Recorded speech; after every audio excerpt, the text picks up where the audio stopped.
Hello children, this is Ashalata Jagdish. I welcome you all to class 4 Social Studies Chapter 6, The Southern Plateaus. In the earlier PPT, I have explained you about the introduction of Southern Plateaus. In that, you learned that Southern Plateau is a triangular shaped plateau that covers a large part of the country. Is it? Yes.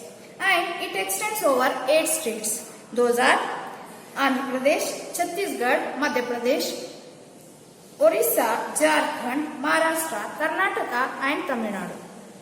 Then the main rivers flowing in this region are Godavari, Tungabhadra, Krishna and Kaveri. And in the another PPT I have explained in detail about Andhra Pradesh, Chhattisgarh and Madhya Pradesh. Now let's start this session with the state of Karnataka. You all know children, we live in Karnataka state. Is it? Yes. The place where we live is the state of Karnataka. And here I will explain you about geography of Karnataka.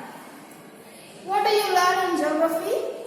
Yes. You learn about the states bordering to the Karnataka state. Other states which are bordering to our Karnataka state. So here you see it's bordered by Maharashtra on the north, Tamil Nadu on the southeast, Goa on the northwest, Andhra Pradesh on the east, Kerala on the southwest and Arabian Sea on the west.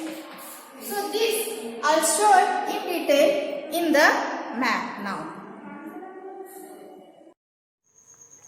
Here in this map you see children, Karnataka is bordered by Maharashtra on the north, Andhra Pradesh on the east, Tamil Nadu on the southeast, Arabian Sea on the west, Goa on the northwest, Kerala on the southwest. So, these are the states bordering our Karnataka state.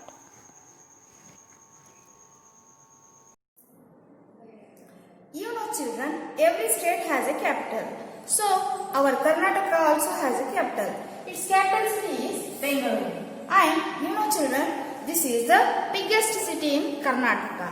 I think all of you have visited it. So, Bengaluru is the capital city and is the biggest city of the state. And Bengaluru is also called as the Silicon Valley of India. Do you know why it is called as Silicon Valley of India? Yes, it's called as Silicon Valley of India because of its center, headquarters are located in Bengaluru. So only it is called as Silicon Valley of India. What are the industries located in Bengaluru? I will explain in the further chapter. Okay. So now let's see occupation of Karnataka. Children, you know occupation is very important to lead the life. So in Karnataka, the main occupation is agriculture. You know what's agriculture? Here they grow crops. So children, the main occupation of the people in rural areas is agriculture. The state is renowned worldwide for its production of coffee, raw silk and sandalwood. While see here, in Karnataka, we grow more coffee and raw silk and sandalwood. So, this place is famous to grow sandalwood. And the crops grown here are rice, ragi, maize, jawar and pulses. These are the crops which we eat in our daily life. Is it? Rice, you know, your mother cooks rice and jawar we make it roti, so we use it. And pulses like dals and all. Spices and cardamom and pepper. These are also grown which your mother adds in your daily food.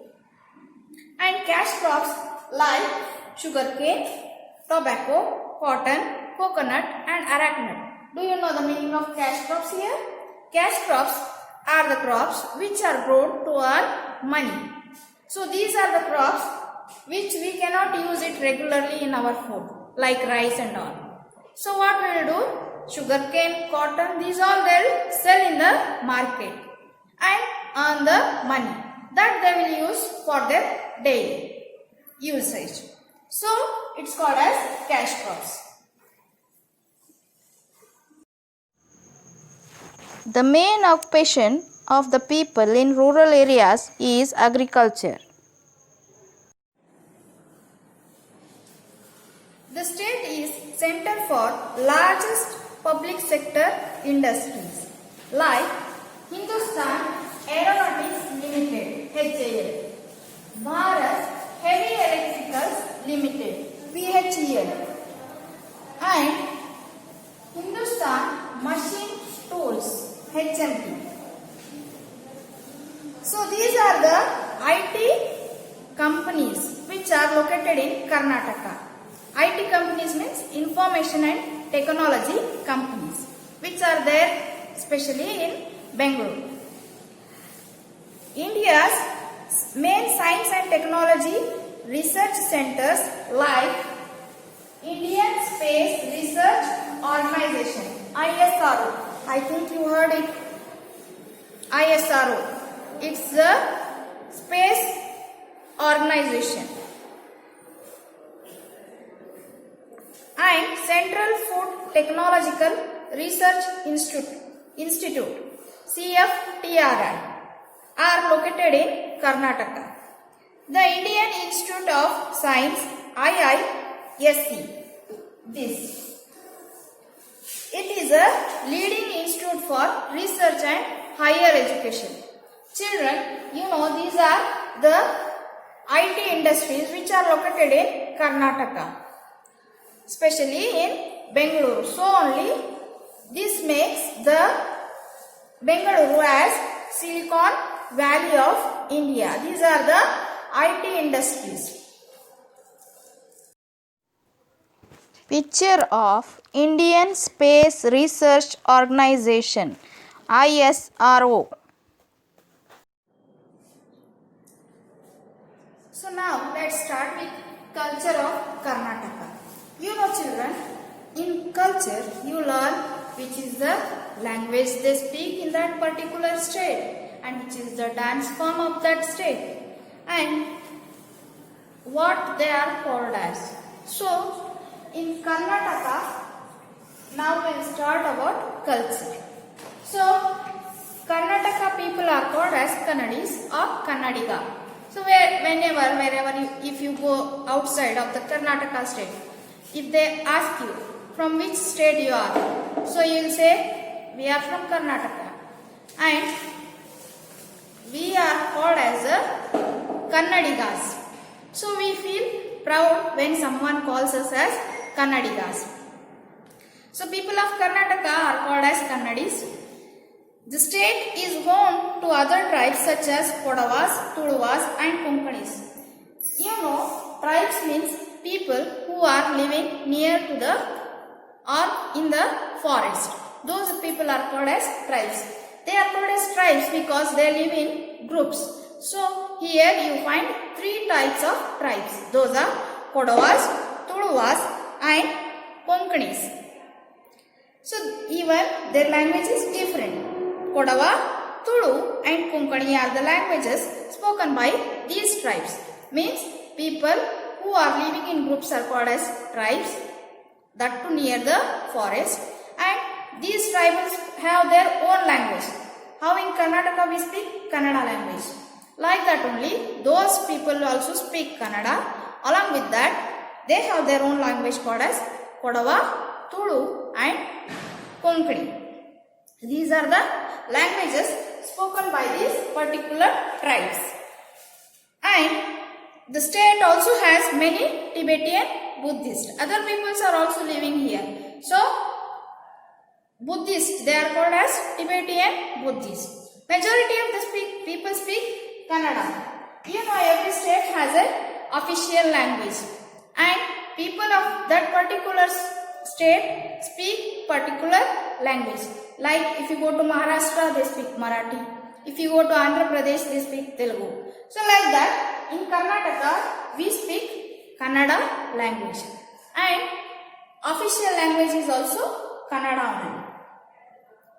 The Muslims of the state speak Urdu. Other languages are also spoken in Karnataka. They are Urdu. Yakshagana is the popular form of dance drama of the state. It's called as dance drama. Why? Not only dance is done, it's also done with acting like a drama. So only it is called as dance drama form. That is Yakshagana. And Bharatanatyam is the classical dance form. I think you have seen the picture. Now I'll show you the picture of Yakshagana and Bharatanatyam. This is the picture showing Yakshagana dance drama form.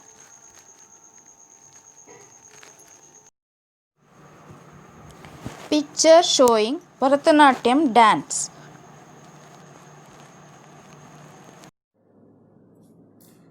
Now let's see what kind of dress they wear in Karnataka.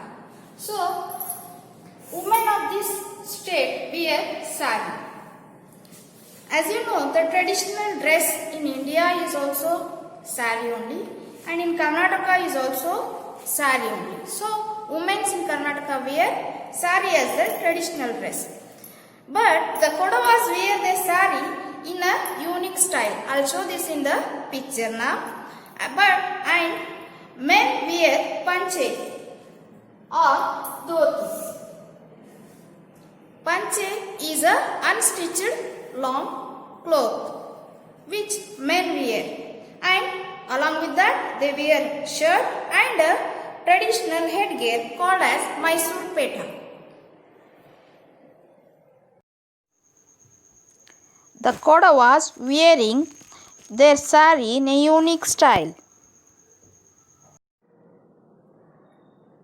Now let's see the festivals. Here, since majority of the people are Hindus, so they celebrate Makar Sankranti as their harvest festival. Why we celebrate harvest festival, children? To thank God for giving us good crops. So in Karnataka also, farmers celebrate Makar Sankranti as their harvest festival to thank God. And Ugadi, the Kannada New Year. Ganesh Chaturthi, Naga Panchami, Basava Jayanti, Dasara and Diwali are also celebrated. These are the festivals. Dasara, Diwali you see everywhere in India. Here also, in Karnataka also, we celebrate these all festivals like Dasara, Diwali, Naga Panchami, Basava Jayanti and Ganesh Chaturthi. The Mysore festival is called as a state festival. Why it's called as state festival? Every particular state has their own culture, and they celebrate in their own style. So here in Karnataka you find Mysore festival, which is celebrated in the time of Dasara. That is celebrated in Mysore. So only it's called as Mysore festival, which we call as Nada Habba in Karnataka. These are the tourist places located in Karnataka state. This is the picture of Mysore Palace, which is a important tourist place in Mysore. Now let's see the tourist places in Karnataka. So tourist places where people visit whenever they feel like free or they want to enjoy some time. So they visit to these places. There are many waterfalls in this state. Jog Falls is the highest waterfall, and Shivanasamudram. This is also a place where you find a waterfall, but Shivanasamudram is the second biggest waterfall in India. Belur Temple, Halebeedu, Shravanabelagola, Hampi, these are the places where people like to visit in Karnataka. Along with this, The state also has many wildlife and bird sanctuaries where many tourists visit every year. Mysuru and Bengaluru are famous for their beautiful palaces. You can see Mysore Palace, it's very famous worldwide. So only Mysore festival is called as the state festival, which is celebrated in that particular palace where people from other countries visit. So only Mysore Palace is famous. Then along with that, Brindavan Garden is a famous tourist place near Mysore. It is a garden which is located in Mysore. It is very colorful and looks very beautiful. So only people like to visit this garden. Now children, I have completed the state of Karnataka. In next session, I'll teach you about Maharashtra. Let's meet in the next session. Thank you.